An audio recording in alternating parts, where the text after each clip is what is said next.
ایک دن رات میں جنگل میں سویا تو اس کو خواب آیا کہ اے امام جعفر صادق کے کنڈوں کی منت ماننے والے، جس درخت کے نیچے تو سو رہا ہے اس کو تو کھود۔ وہ صبح اٹھا، اس نے اس جگہ کو کھودا، وہاں سے جناب بیگیں نکلی اشرفیہ اور جواہرات کی بھری ہوئی، بھوکا ننگا گیا تھا، شہنشاہ بن کر واپس آ گیا۔ محلات بن گئے، زندگی بدل گئی، اوڑھنا بچھونا اور چھوڑ طور اتوار سب کچھ بدل گیا۔ لوگوں نے کہا تیرے تو یہ تبدیلی کیسے آئی؟ کہنے لگا میں تو امام جعفر صادق کے کنڈے شالا تھی نے کنڈے وہاں مننے ہم تو کی برکت ننگا گیا، ہم تک کجیا آیا، بکھا گیا، ہم رجیا آیا، ہم کوجھا گیا تو سونا والا آیا۔ نبی کو تو ایسی فیکٹری نہ مل سکی، نبی کو ایسا وظیفہ نہ مل سکا، اللہ نے کیسا اعزاز عطا فرمایا، کیسے اکرام دیے۔ امام الانبیاء والمرسلین، سید الاولین والآخرین، شفیع المذنبین رحمۃ للعالمین، سیدنا رؤوف الرحیم۔ اماں فرماتی ہیں گھر میں 3 مہینے چولہا ہی نہیں چلتا، اور لکڑہارا اس کے پڑپھوڑوں نواسوں کے نواسے کی منت مانتا ہے، اس کو اشرفیاں مل جاتی ہیں، دنیا بھی جنت بن گئی، آخرت بھی جنت بن گئی، امام بھی راضی ہو گیا، نبی بھی راضی ہو گیا، نہ نماز پڑھی، نہ روزے رکھے، نہ قربانی دی، نہ مارے کھائی، نہ مسجد بنائی، نہ کعبۃ اللہ کا طواف کیا، کچھ نہیں کیا، ایک منت مانی اور سب کچھ پورے کا پورا ہو گیا۔ وزیر تک یہ بات پہنچی، وزیر کہنے لگا جناب میں تو نہیں مانتا، بادشاہ کا شہزادہ تھا، بیٹا گم ہو گیا، اس کے قتل کا مقدمہ بن گیا وزیر پر۔ کیوں بنا؟ اب یہاں ہماری ماں بہنیں بیویاں من گلیا کے دکھا جناب ہو گیا، کوئی نہیں سمجھاتا ان کو کہ اللہ کی بندیوں یہ تم کہاں جا رہی ہو، شیطان تم کو کہاں گھسیٹے لیے چلا جا۔ دنیا کی تاریخ میں کبھی مدینے میں بادشاہت ہی نہیں رہی۔ پہلے تو یہ بتاؤ بادشاہت کہاں تھی، وزیر کہاں تھا، وہ لکڑہارا کون تھا، وہ قم سے گیا تھا، ایران سے گم ہوا تھا، کہاں سے نکلا تھا، آسمان سے گرا تھا، زمین سے اگا تھا، خمینی نے بھیجا تھا، اس کی ماں نے بھیجا تھا، کس نے بھیجا تھا، کس کے بستر سے اٹھ کر گیا تھا وہ؟ اور جناب اس کے بعد پھر یہ سب ہمارے اہل سنت والجماعت، اہل سنت بھی، اہل سنت بھی، اور اہل ستھڑ بھی، اہل پجامہ بھی، اور کچھ بغیر ستھڑ اور پجامے کے بھی، یہ سب ہماری گفتگو کسی ان سے تو ہے ہی نہیں۔ ہماری گفتگو ان سے ہے جو سفیدوں میں رہتے ہیں لیکن دب کھڑبے رہتے ہیں، چتکبرے بن کے ابلک بن کے رہتے ہیں، ان سے بات کر رہا ہوں کہ کہاں ہے بتاؤ؟ کیا دنیا کے اندر راحت حاصل کرنا بری چیز ہے؟ اللہ نے نبی کو یہ طریقہ کیوں نہ بتایا؟ اگر بتایا ہے تو پھر نبی کے طریقے کے ہوتے ہوئے کسی اور طریقے سے افضل ماننا کفر یہی نہیں تو اور کیا؟ بات کہیں اور چلی گئی۔ یہ میں تذکرہ کر رہا ہوں اپنے رویوں کا کہ ہم نے جو رویے خود اختیار کیے ہیں، دین کے بارے میں ہمارا طرز عمل کیا ہے، اس کی بنیاد صرف اور صرف ایک ہے کہ ہم نے اپنے عقائد کے اندر، اپنے ایمان کے اندر کمزوریاں پیدا کر لی ہیں، جس کی وجہ سے لوگوں کو راستے مل رہے ہیں، جس کا جو جی چاہتا ہے، جو اس کے ہاتھ میں آتا ہے، جو منہ میں آتا ہے، وہ بول بکتا چلا جاتا ہے اور ہم قبول کرتے چلے جاتے ہیں۔ انہوں نے ایک لفظیاتی حربہ استعمال کر رکھا ہے، وہ کیا کہ پہلے حضور صلی اللہ علیہ وسلم کے خاندان کے کسی فرد کا حضور کی نسبت کی وجہ سے اس کا تذکرہ، اس کے فضائل، اس کے مناقب، اس کی تکریم، اس کے اوصاف، اس کے کمالات بیان کر کے پہلی ہماری محبتوں کی سب سے اونچی چٹان پر اس کو ٹانگ دیا۔ سیدنا حسین رضی اللہ تعالیٰ کے فضائل مناقب بیان کرتے کرتے کرتے کرتے کرتے کرتے کرتے کرتے کرتے ان کو منصب امامت پر بٹھا دیا، اور ہم سب قبول کرتے ہیں، اور پھر منصب امامت کی تعریف شروع ہوتی ہے کہ امام کیا ہوتا ہے؟ امام مأمور من اللہ ہوتا ہے، اور جو مأمور من اللہ ہو، جو اس کو امام مانے، اس پر اس کی اطاعت فرض ہے، وہ مفترض الطاعت۔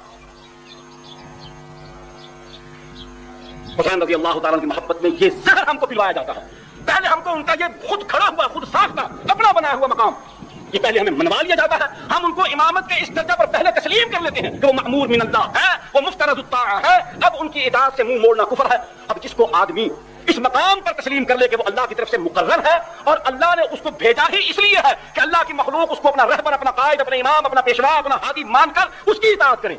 اب جب اس کے بارے میں کوئی آدمی یہ کہے کہ میاں یہ جس کو تم یہ کہتے ہو اس سے یہ کام ہوا، اور اس کام کے اندر کوئی خلاف اولا کام ہو جائے، بس کفر کا فتویٰ جاری کیوں نہ جاری ہوگا؟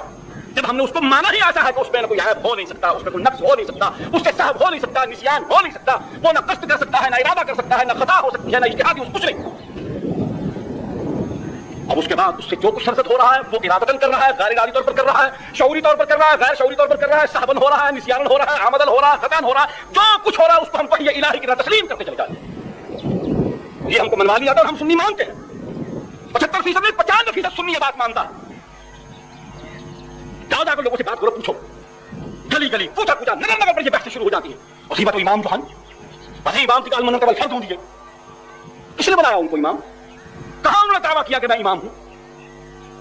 کوئی ایک واقعہ، کوئی ایک جملہ ساری 58 برس یا 59 برس کی زندگی کے اندر یہ نہیں۔ ان کے والد گرامی سیدنا علی رضی اللہ تعالی عنہ، انہوں نے کبھی یہ فرمایا ہو پوری زندگی کے اندر کہ میں امام ہوں؟ امام سے مراد ویسا امام، وہ تو مسجد نبوی کے امامت کے دعوے دار نہیں تھے، چاہے کہ امت کے لیے مفترض الطاعہ امام بن کر وہ آتے، وہ تو امت کے فیصلے کو دیکھتے تھے، وہ امت جو خیر امت وہ تو صحابہ کرام اپنے ساتھیوں, اپنے بھائیوں, اپنے ایمان والے دوستوں ان کی طرف دیکھتے کہ میرے کاندھے پر یہ کون سی ذمہ داری ڈالتے ہیں, پھر وہ اس کو قبول فرماتے تھے. اگر امت کے ان پر گزیدہ لوگوں نے ان کے کاندھے پر خلافت کی ذمہ داری ڈالی تو پھر انہوں نے سنبھالی, قضاء کی ذمہ داری ڈالی انہوں نے سنبھالی, مفتی بنایا تو مفتی بن کر بیٹھے, قاضی بنایا قاضی بن کر بیٹھے, ہائی کورٹ کا جج بنایا, سپریم کورٹ کا جج بنایا تو جج بن کر بیٹھے, میدان جہاد میں کمانڈر بنا کر بھیجا تو وہاں کمانڈر بن کر تشریف لے گئے.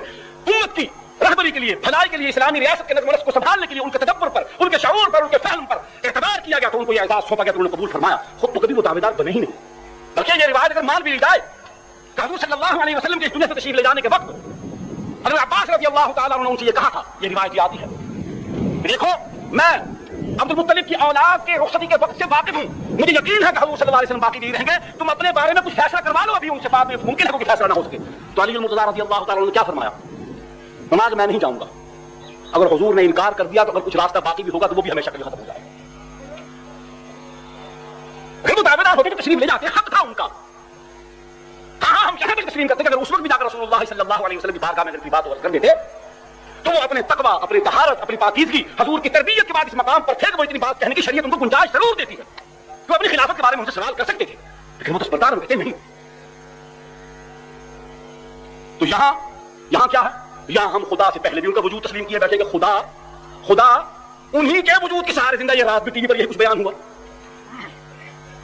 علی کی عادت کیا ہے, 110, اور یہ پاکستان کے مسلمان حکمران, مسلمان نہیں مسلمان حکمران, یہ مسلمانوں کو مروانے والے, قتل کرنے والے, نبی کے دین کو پامال کرنے والے, نبی کے دین کو رسوا کرنے والے, مسجدوں کو اکھاڑا بنانے والے, اللہ کے دین کی حرمت کو ضائع کرنے والے, ان کے تماشبین حکمران, جنہوں نے ان 10 دنوں کے نام پر, اقلیت کے نام پر, ان کی دلداری کے نام پر پوری دنیا کو یہ تاثر دے رکھا کہ پاکستان میں کوئی مسلمان نہیں رہتا. ریڈیو اٹھاؤ, ٹی وی اٹھاؤ, اخبارات اٹھاؤ, اور اوپر سے یہ ہے کہ مسلمانوں کو چاہیے کہ وہ اتحاد اور یگانگت کا ثبوت دے. کون کس کے ساتھ اتحاد کرے, کس کے ساتھ, کیسا اتحاد, کون سی صورت ہے اتحاد کی باقی. میں کلمہ نبی کا پڑھتا ہوں, مجھے کہا یہ جاتا ہے کہ تم مفترض علی کو مانو. میں قرآن کو مانتا ہوں کہ یہ نبی پر نازل ہوا, کہا یہ جاتا ہے کہ وہ غائب ہو گیا, وہ قرآن ہے ہی نہیں. مجھے کہا یہ جاتا ہے کہ کلمہ پڑھو لا الہ الا اللہ محمد رسول اللہ, کہا جاتا ہے جب تک درمیان میں علی ولی اللہ نہیں کہو گے کلمہ مکمل نہیں ہوگا. مجھے کہا گیا منافقت اختیار مت کرو, کہا کہ منافقت کا لفظ اڑا کر وہاں لفظ تقیہ لگا لو, جائز. مجھے کہا یہ جاتا ہے کہ ہاتھ باندھ کر نماز کرمنل ہو کر پڑھو, 5 وقت کی نماز 5 اوقات میں پڑھنی ہے, زنا نہیں کرنا, شراب نہیں پینی, جوا نہیں کھیلنا, تہمت نہیں لگانی, غیبت نہیں کرنی, بے گناہ کسی کو قتل نہیں کرنا, بڑے کی عزت کرنی ہے, چھوٹے کے ساتھ پیار کرنا ہے, ہمسائے کے حقوق پورے کرنے ہیں, اور جہاں دین کا مسئلہ آ جائے وہاں سب کچھ قربان کر دو, ایمان بچا لو. مجھے حکم یہ دیا جاتا ہے, اور اس کے مقابلے میں مجھ کو یہ کہا جاتا ہے نماز کی ضرورت نہیں, حج کی ضرورت نہیں, زکات کی ضرورت نہیں, روزے کی ضرورت نہیں. تم صرف محمد اور آل محمد سے اپنے دل کے اندر صرف محبت کا ایک جذبہ باقی رکھو, اور سال کے بعد تم اپنے سینہ کو بھی کر لو, اپنے سر پر راکھ ڈالو, 4 پائی اونچی کر لو, تم جنت کے ٹھیکیدار بن گئے. میں اتحاد کروں تو کس سے کروں, کس سے اتحاد کون کرے, بتائیے, کچھ سمجھائیے نا, کون سے راستہ رہ گیا اتحاد کا باقی. اتحاد ہوتا ہے کچھ تھوڑے بہت اختلاف کے ساتھ, شرافے ہیں, جنابلہ ہیں, مالکی ہیں, ان کے ساتھ اپنا کا اتحاد ہو سکتا ہے. غیر مقلد کہلانے والے دوست ہیں, ان سے بھی ہمارا اتحاد ہے, کوئی ایسی بات. اور یہ تو بلا وجہ ایسی زبردستی کرتے ہیں اللہ کے بندے کے, غیر مقلد تو صرف اللہ کی ذات ہے, باقی سب مقلد ہیں, سب مکلف ہیں, صرف اللہ کی ذات غیر مقلد ہے, وہ کسی کی تکلیف نہیں ہے. کس سے اتحاد, تمہاں جناب یہ اتحاد بتایا رات کی بات ہے, پوری قوم کو, پوری امت کو یہ بتایا گیا کہ علی کے علم العادات کے روح سے نمبر کیا نکلتے ہیں جی, 110. کہا کیا گیا اس میں, بات سمجھانے کا طریقہ ہے, بات کہنے کا طریقہ ہے. وہ اپنے مذہب کو, اپنے عقیدے کو, اپنے عزائم کو, اپنے اغراض و مقاصد کو کسی مقام پر نہیں بھولتے, اور ہم وہ ہیں کہ کوئی مقام ایسے نہیں جہاں ہم یاد کرتے. اس نے کہا جناب یہ کیا ہے, 110 نقطہ, جس کو انگریزی میں آپ کیا کہتے ہیں, زیرو. اردو میں زیرو کا معنی کچھ اور لیا جاتا ہے, صفر کا معنی کچھ اور لیا جاتا ہے. اس نے لفظ نقطہ کہا ہے, صفر نہیں کہا, حالانکہ 110 میں نقطہ نہیں لگتا, صفر لگتا ہے. لیکن چونکہ اس نے اپنا عقیدہ بیان کرتا ہے, اسے کہا کہ نقطہ تمام کائنات, وجود, زمینی, آسمانی, ظاہری, باطنی, یہ سب کچھ اس میں ہوتا ہے, اس سے پھر آغاز ہوتا ہے. علی نقطہ ہے, یہاں سے آغاز ہے, اور 11 امام. کہاں گئی آپ کی نبوت, کہاں گئی آپ کی رسالت, کہاں گئی آپ کی خلافت, کہاں گئی آپ کا قرآن, کہاں گئی آپ کی شریعت. نقطہ علی ہے، اس سے سب کچھ ظہور میں آ رہا ہے، اور ظہور میں جو کچھ آیا ہے وہ 11 ہے. اور یہ ہمارے قومی ادارے سے، ابلاغ عامہ کے قومی ذریعے سے پوری ملت اسلامیہ کے دین کا، عقیدے کا نہیں، خود محمد کریم علیہ الصلوۃ والسلام کے دین کا، ان کی ذات کا مذاق اڑایا گیا. یہ کفر ہے، یہ بکواس ہے جس نے کی ہے. اس کے بعد ہم کو کہا جاتا ہے اتحاد ہم سے نہیں ہوگا، نہ ہو سکتا ہے، اور جو کرے گا اس کو بھی ہم معاف نہیں کریں گے جب تک ہم زندہ ہیں. باقی ہم اس بات کا ٹھیکیدار نہیں ہے کہ ہم اپنی زندگی میں ساری کائنات کو تبدیل کر کے جائیں. یہ تو نبی بھی نہ کر کے گیا، نہ نبی کی ذمہ داری ہے. ہم تو جوت جگا کے بیٹھے اور اسی کو جوت کو جگاتے رہیں گے جب تک دم میں دم ہے. اور موت ایک دن آنی ہے، لا یستاخرون ساعۃ ولا یستقدمون. اللہ سے مانگتے ہیں کہ اللہ جب تک زندہ رکھ، اپنے اور اپنے پیارے محبوب علیہ الصلوۃ والسلام کی اطاعت نصیب فرما. ایمان اور صحت کی سلامتی سے اس دنیا میں زندہ رکھو. جب اس دنیا سے اٹھا تو ایمان کی سلامتی کے ساتھ اٹھا. ہمارا تو ایمان یہ ہے کہ محمد کریم علیہ الصلوۃ والسلام مأمور من اللہ ہیں. بات سمجھیے ذرا ایک منٹ. سوائے انبیاء علیہ الصلوۃ والسلام کی ذات کے اور کوئی مأمور من اللہ. ذرا کہہ دیجئے سب دوست مل کر، ہم مسلمانوں کا کیا یہ ایمان اور عقیدہ ہے کہ نہیں؟ انبیاء علیہ الصلوۃ والسلام مأمور من اللہ ہوتے ہیں یا کوئی اور بھی ہوتا ہے؟ بول دیجئے سب. جو نہیں بولتا اس کو بھی حق ہے کہ رائے کا اظہار کرے. آیا بیٹھا یہاں، اگر وہ نبیوں کے سوا کسی اور کو مأمور من اللہ سمجھتا تو وہی ہاتھ کھڑا کر کے کہہ دے. جو نبی کے علاوہ کسی کو معصوم عن الخطا مأمور من اللہ نہیں سمجھتے وہ ہاتھ کھڑا کرے. سب جو ہاتھ کھڑا نہیں کرے گا، اے اللہ اگر وہ منافقت کرتا ہے اس کے ہاتھ پر فالج گرا دے، ٹوڑا کر دے اس کے ہاتھ کو. جو اپنے ایمان کا اظہار میں کمزور ہے، اے اللہ پہلے اس کو تقویت دے، اپنے ایمان کا اظہار اعلان کرے. کہہ دیجیے نبی کے سوا، سب کہہ دیجیے نبی کے سوا کوئی مأمور من اللہ نہیں ہے، کوئی مفترض الطاعہ نہیں ہے، کوئی منصوص من اللہ نہیں ہے، کوئی واجب الاطاعت نہیں ہے. اور یعلم ما کان وما یکون، سوائے اللہ کے اور کوئی نہیں. محمد رسول اللہ صلی اللہ علیہ وسلم. ہاں جی میرے متوجہ اس کی دلیل اور ثبوت آپ قرآن مجید فرمان ہمیں بھائی وضو کریں، یہاں گفتگو مت کریں، جہاں آپ کو جگہ ملتی پیچھے تشریف لے جائیے. صفحے نہ ہو، آپ منتظمین سے کہیے وہ آپ کو مزید سمجھ جا کر یہاں گفتگو فرمائیں گے، ڈسٹربنس کریٹ ہوگی. ثبوت اس کا یہ ہے کہ سوائے نبی کی ذات کے اللہ نے اور کسی کی بیعت کو غیر مشروط نہیں بنایا. سارا قرآن پڑھ جائیے، ساری حدیث پڑھ جائیے. نبی کی ذات ہے جس کی ذات کو اللہ نے غیر مشروط بنایا ہے، کوئی شرط نہیں اس کے ساتھ کہ اگر نبی یوں کرے تو پھر یوں کرو، نبی یہ کرے تو پھر یہ کرو، نبی یہ کرے تو پھر نہیں. وما آتاکم الرسول فخذوہ وما نہاکم عنہ فانتہوا. اب نبی تم کو جو دیتے ہیں، جو کچھ دیتے ہیں، جیسا دیتے ہیں وہ لے لو. وما نہاکم عنہ فانتہوا. اور جن چیزوں سے، جیسی چیزوں سے تم کو منع کرتے ہیں ان کو چھوڑ دو، ان کاموں سے رہ جاؤ، ان عقائد سے رخ موڑ لو. نبی نے جس عقیدے کو توڑوایا، کیا عقیدہ تھا؟ کیا عقیدہ تھا؟ بات پہ سے بات آ گئی، سمجھانے کی کوشش کر رہا ہوں. بات و خطابت مقصود نہیں ہے. حضور صلی اللہ علیہ وسلم سے پہلے کون تھے؟ یہود اور نصارہ موجود تھے اس دنیا میں کہ نہیں؟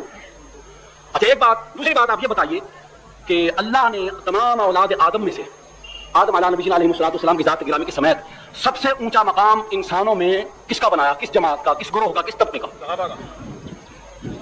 انبیاء علیہ السلام.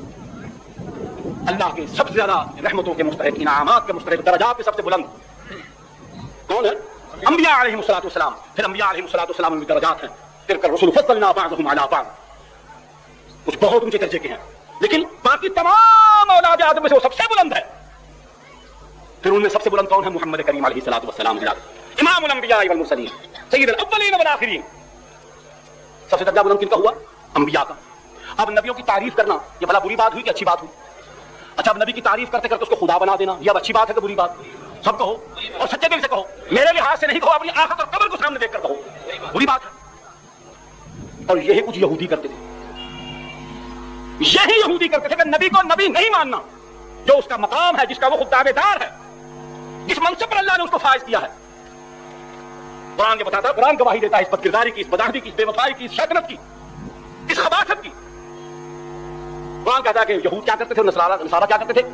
وقالت اليهود عزير ابن الله وقالت النصارى المسيح ابن الله. یہود کہتے تھے کہ عزیر اللہ کا کیا ہے؟ بیٹا ہے.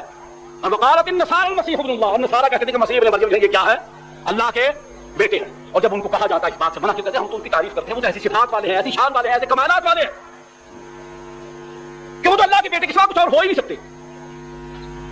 اور یہی جہاں کچھ پہلے علی المرتضیٰ، حضرات حسنین کریمین رضوان اللہ تعالی علیہم اجمعین، ان کے شان، ان کے فضائل، مناقب، قصائد بیان کرتے کرتے کرتے کرتے کرتے کرتے ان کو اس مقام پر پہنچا دیا کہ اب نبی کو اور خدا کو خوردبین سے بھی دیکھو تو نظر نہیں آئے گا. کہ امام کو معلوم ہوتا ہے کہ اس کی موت کب آنی ہے، کس وقت آنی ہے. نبی نے کبھی نہیں کہا. اور جن کے ماتھے یہ سب تہمتیں لگائی جا رہی ہیں، ایک دن بھی ان اللہ کے بندوں نے کبھی اشارۃ کنایۃ بھی اس طرف بات کا اظہار نہیں کیا کہ ہمیں یہ سب کچھ ہے، ہم امام ہیں ظاہری طور پر، ہم تمہارے سامنے یہ ہیں، باطناً ہم معمور من اللہ ہیں. یہ کبھی انہوں نے ایسی فضول گفتگو نہیں کی. اور یہاں مسلمان جو کلمہ نبی کا پڑھتے ہیں، سچا کائنات میں سب سے بڑا نبی کو مانتے ہیں، کلمہ ان کا پڑھتے ہیں، امتی ان کے کہلاتے ہیں، اور انہی کے گھر کے ایک فرد کو درجے میں اتنا بلند کر دیتے ہیں، عقیدت کا اظہار کے زور شور کے ساتھ اس کے ساتھ کرتے ہیں کہ نبی کا سارا دین پامال اور رسوا ہو جاتا ہے. اور اس پر ہم یہ سمجھے بیٹھے کہ اب ہم جنت کے خریدار ہو گئے، اب ہم جنت کے ٹھیکیدار ہو گئے، اب ہماری جو ہے نا قبر وہ یہاں سے لے کر ٹاٹے پور تک کھلی ہوگی، وہاں ہم کبڈی کھیلتے پھریں گے، میچ کروائیں گے، کرکٹ کھیلیں گے، وہاں عمران خان چھکے لگائے گا، وہاں اگر میاں داد آئے گا اور بہت سی گاگلز پہن کر وہاں ہمیں انعام بھی دیں گی، لوریاں دیں گی. ایسی کوئی جنت کا وعدہ تو حسین رضی اللہ تعالیٰ کے مقام کو مقام بشریت سے نکال کر مقام الوہیت سے بھی آگے لے جانے سے تم کو جنت ملتی ہے. تو پھر یہ سارا رفڑ، یہ سارا کٹڑات، اور پھر کس قدر سیانے ہیں، کیسے ذہین لوگ ہیں. ایک بھی ان کا مجتہد، ایک بھی ان کا مولوی کہلانے والا، ایک بھی ان کا ذاکر نہ اپنے سر میں چھڑا مارتا ہے، نہ آگ پر چلتا ہے، نہ اپنا سینہ پیٹتا ہے. دیکھو جس مناسبت سے پوری دنیا کو لپیٹا خود اس میں ملوث ہے. اور جس کو ہم مانتے ہیں وہ جب تک خود کوئی کام پہلے نہیں کر لیتا امتی کو حکم ہی نہیں دیتا. نبی کہتا ہے نماز پڑھو، نبی خود نماز چھوڑتا نہیں. نبی کہتا ہے روزہ رکھو، نبی کبھی روزہ چھوڑتا نہیں. نبی کہتا ہے آنکھ اٹھا کر مت جاؤ، تو نبی کی آنکھ اٹھی کبھی کسی نے دیکھی ہی نہیں. نبی کہتا ہے پردے میں رکھو بہو بیٹیوں کو، تو وہ اپنی بہو بیٹیوں کو، بیویوں کو اس طریقے سے رکھتا ہے کہ فرشتے بھی وہاں اٹھا کر نہیں دیکھ سکتے. سیدہ خدیجہ طاہرہ رضی اللہ تعالی عنہا، ایک واقعہ آتا ہے حضور صلی اللہ علیہ وسلم پر جب وحی کا نزول پہلی مرتبہ ہوا تو شناسائی نہ تھی اس کیفیت سے، اس سے طبیعت میں ایک عجیب و غریب قسم کا وہ ہجان سا پیدا ہوا. تو گھر میں تشریف فرما کے تو اپنی رفیقہ حیات سے بات کی کہ میری کیفیت اس قسم کی ہے. انہوں نے فرمایا آپ کے خصائل، آپ کے عادات، آپ کے طور، آپ کا کردار مدتھا متصل میں دیکھ رہی ہوں. آپ ایسے آدمی نہیں ہیں کہ آپ پر کسی شیطانی قوت کا اثر ہو سکے. یہ یقیناً اللہ کی طرف سے کسی خاص رحمت کا آپ کی طرف کوئی اشارہ جس کی وجہ سے کیفیت ہو رہی ہے.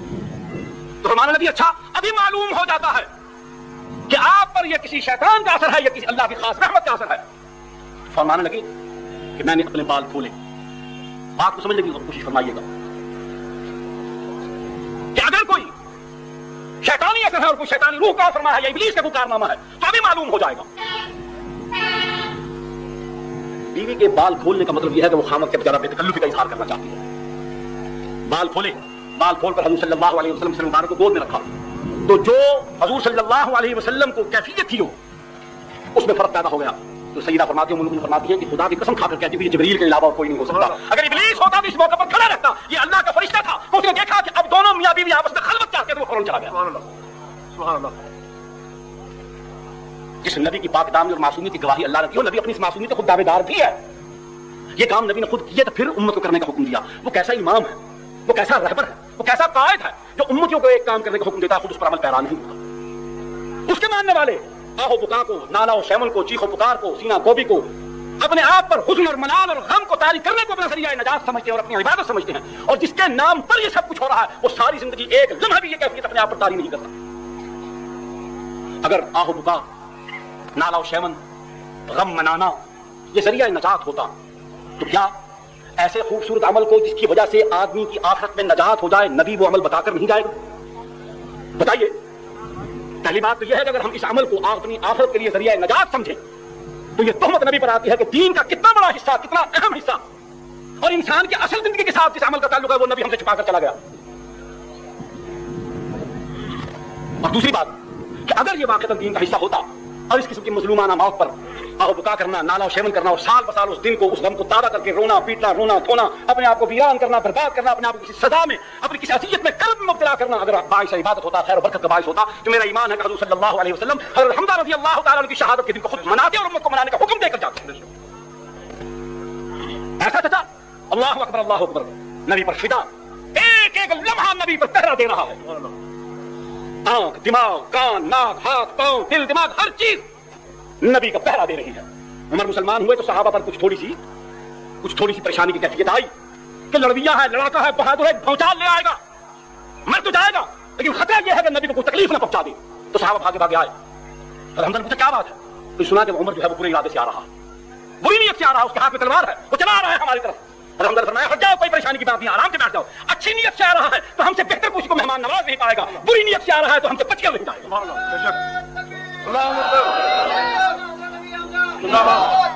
تو ایسا چچا جس نے وفا کی وہ مثال قائم کی ہو کہ تاریخ اس کا جواب پیش کرنے سے قاصر ہے، جس نے نبی کے وجود پر قاصر نہیں آنے دی، اپنا وجود ظاہری طور پر ٹکڑے کروا دیا، اس کا پیٹ چاک کر کے ظالم نے اس کا کلیجہ چبایا، جس کی لاش کو نبی نے اپنے ہاتھوں میں اٹھایا. ہاں نبی نے اتنا تو ضرور کہا ہے کہ آج اس کا غم منانے والا یہاں کوئی نہیں. مطلب یہ نہیں تھا کہ یہاں تم روتے کیوں نہیں ہو، تم نے بین کیوں نہیں ڈالے، بین کیوں نہیں ڈالے، کپڑے کیوں نہیں پھاڑے، سر میں خاک کیوں نہیں ڈالی. ڈالتی پوری امت ڈالتی، اگر وہاں نبی ایک مٹھی بھر کے بھی فضا میں اڑا دیتے. نبی کے بیٹے کو اللہ کی دنیا سے اٹھاتے ہیں، حضور فرماتے ہیں مجھ کو تم سے بہت پیار ہے، بڑے باپ کس کو اولاد پیاری نہیں ہوتی. جو رحمت للعالمین ہے، جن کی دل کے اللہ ہو پر جس کو خدا نے بنایا ہی رحمت ہے، رحمت ہی رحمت، رحمت ہی رحمت، رحمت ہی رحمت. نفس نفس پہ برکتیں، قدم قدم پہ رحمتیں، جدھر جدھر سے وہ شفیع آت یہاں گزر گیا، وہ جہاں نظر نہیں پڑی وہاں رات آج تک، اور وہیں وہیں سحر ہوئی جہاں جہاں گزر. مصاحب گرامی کوئی ایسا عمل، مجھے یہ بات سمجھ میں نہیں آتی کہ ہم سنی لوگ کہلانے والے، مسلمان کہلانے والے کیسے ان اعمال کو دین سمجھ لیتے ہیں جن کا ثبوت نبی کے وجود تک ہم کو نہیں پہنچاتا. جس کی سند میں نبی کا عمل ہمارے پاس موجود نہیں، اس کو ہم اپنی نجات کے لیے عمل کافی سمجھ لیتے ہیں. غیر نبی کا عمل امت کے لیے حجت نہیں ہو سکتا، وہ کتنا بڑے سے بڑا متقی اور امام کیوں نہ ہو، جب تک اس کے پاس اس کی دلیل قرآن اور حدیث سے نہیں ہوگی، رسول اللہ کی سنت سے نہیں ہوگی. وہ عمل کسی نیک آدمی کا اپنا اختراع کرتا ہو سکتا ہے، اس کی حکمت سے تعبیر کیا جا سکتا ہے، یا یہ کہا جا سکتا ہے کہ اس نے اللہ کے دین کی اس دور کی حکمت کو پا لینے کا یہ ذریعہ سمجھا. اگر کوئی آدمی اس کی اس حکمت کو نہیں اپنائے گا تو اس پر آپ فتویٰ بازی نہیں کر سکتے، فتویٰ اس پر لگے گا، کافر اس کو کہا جائے گا جو نبی کے طریقے کے علاوہ کسی اور طریقے کو دین سمجھے، اس کو ذریعہ نجات سمجھے اور اس کو عبادت کرے. رونا دھونا اللہ کی بارگاہ میں ہے، اور نبی نے رو کر دکھایا. نبی ساری رات کھڑے ہیں، پاؤں مبارک متورم ہو گئے، سوج گئے ہیں، پھٹ گئے ہیں، زخمی ہو گئے ہیں. اما عائشہ فرماتی کہ میں نے عرض کی یا رسول اللہ صلی اللہ علیہ وسلم، اللہ نے تو آپ کو وجہ نجات بنایا، آپ کی وجہ سے تو کائنات کے گنہگاروں مسلمانوں کی نجات ہونی ہے، آپ کو اللہ نے اتنا مقام دیا ہے، تو آپ ساری رات کھڑے ہو کر اللہ کی بارگاہ میں روتے کیوں؟ تو فرمانے لگا افلا تکون عبدا شکورا، کیا تم نہیں چاہتے کہ میں اس کا شکر گزار بندہ نہ بنوں جس نے مجھ کو اتنا اونچا مقام عطا فرمایا، اتنی بلندی عطا فرمائی، اتنی عظمت عطا فرمائی، میں تو اس کا شکر گزار بندہ بنتا کہ اللہ یہ تیرا انعام ہے، تیرا کرم ہے، تیرا فضل ہے کہ تو نے مجھ محمد کو یہ مقام عطا فرمایا. پھر وہ مقام ابدیت میں بھی یکتا روزگار ہے، کوئی ان کی ابدیت کا مقابلہ بھی نہیں کر سکتا. رونا ہے وہاں رو، اپنے گناہوں کو یاد کر کے رو، بدعمالی کو یاد کر کے رو. جہاں جہاں ہم سے نبی کے اعمال چھوٹتے ہیں، نبی کا قول چھوٹتا ہے، نبی کی سنت چھوٹتی ہے، ان لمحوں کو یاد کر کے اللہ کی بارگاہ میں رو. اللہ کو وہ رونا پسند ہے. پھر اگر امت کے لیے رونا اور پیٹنے کا کوئی مقام تھا تو پھر وہ دن تھا جس دن امام الانبیاء والمرسلین کو اللہ نے اس دنیا سے اٹھایا. جب دیکھا جائے کہا جائے مبالغہ آنے انداز میں تو پھر اس دین اور دین والے یتیم ہو گئے، امت یتیم ہو گئی. جب صحابہ پر حزن و ملال کی کیفیت یہ تھی کہ بے نکال ہو گئے، بے سود ہو کے پڑے تھے کہ آپ کیا کریں گے. پہلے تو کوئی مسئلہ پیش آتا تھا، یا رسول اللہ صلی اللہ علیہ وسلم فلاں مسئلہ کیا کریں، کیسے اس کا حل؟ رسول اللہ نے فرمایا اس کو ایسے کر دو، وحی نازل ہوگی، قرآن آ گیا، فرشتہ آ گیا، مسئلے کا حل پیش کر دیا، طریقہ بتا دیا. اب صحابہ نڈھال ہے، غمگین ہے، طبیعتیں بوجھل ہیں. اب کیا کریں گے جب مسائل درپیش ہوں گے، جب ہمیں پریشانیاں گھیریں گی تو اپنے دل کا مداوا کہاں سے ڈھونڈیں گے، کس کے پاس جائیں گے، کون ہمیں حکمت بتائے گا، کون تدبیر سجھائے گا، کون ہمارے دلوں کے مرہم زخم پر مرہم رکھے گا. اگر رونا دھونے کا وقت ہوتا تو وہ ہوتا. اللہ پہلے فرما دیتا آج کے دل میرے نبی کے ماننے والے امتی آج رو، چیخو چلاؤ. لیکن نبی اپنی زندگی میں بتا کر گئے ہیں کہ یہ اللہ کا قانون اٹل ہے، سب نے اس دنیا سے جانا ہے. تو ہم اس پر آہو فغان نالا و فریاد کر کے عملی طور پر یہ ظاہر کرتے ہیں کہ اللہ تو نے ہمارے ساتھ ظلم کیا. فطرت انسانی کے اظہار سے منع نہیں کیا کہ اگر آنکھ میں آنسو آ جائیں تو یہ آنے چاہیے. کسی ظلم کے واقعے کو دیکھ کر سن کر اگر دل پر بوجھ اور ملال نہ ہو تو اس کو شقاوت کہا گیا ہے، پتھر دل ہونا کہا گیا ہے.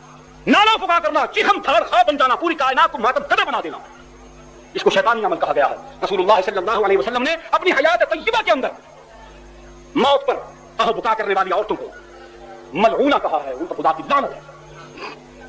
تو جس عمل کو نبی ناپسند فرماتے ہیں، نہ صرف ناپسند بلکہ اس عمل کو اللہ کی لعنت کا ذریعہ بناتے ہیں، بتاتے ہیں، اس عمل کو ہم اپنے لیے آخرت کی نجات کا باعث سمجھتے ہیں. اتحاد کس سے ہو؟ نبی کے فرماتے ہیں میں نبی ہوں، میں نبی ہوں، اس کا نبی مانو. انا نبی لا کذب، انا ابن عبد المطلب، میں نبی ہوں، میں جھوٹ نہیں بولتا، میں جھوٹا نہیں ہوں، میں عبد المطلب کا بیٹا ہوں. اور اللہ فرماتا ہے کہ ہم نے ان کو بھیجا ہے وما ارسلناک الا کافۃ للناس وما ارسلناک الا رحمۃ للعالمین. ہم نے آپ کو بھیجا تمام اولاد آدم کے لیے امام، رہبر، قائد، نبی بنا کر، اور ہم نے آپ کو سارے عالمین، سارے جہانوں کے لیے رحمت بنا کر بھیجا. اللہ نے جس کو جو بنا کر بھیجا ہم اس کو وہی مانتے ہیں. اللہ کہتا ہے میں وحدہ لا شریک ہوں، میں خالق ہوں، میں مالک ہوں، میں رازق ہوں، میں رحمان ہوں، میں رحیم ہوں، میں کریم ہوں، میں غفار ہوں، میں ستار ہوں، میں قہار ہوں، میں جبار ہوں، میں مؤمن ہوں، میں مہیمن ہوں، میں عزیز ہوں، میں جبار ہوں، میں متکبر ہوں، میں خالق باری مصور ہوں. کہتا میں لم یلد ولم یولد ہوں، میں فعال لما یرید ہوں، میں فالق الحب والنوى ہوں، میں وہ خدا ہوں جو کفلی کو پھاڑ کر اس میں سے پودا نکالنے کی طاقت رکھتا ہے.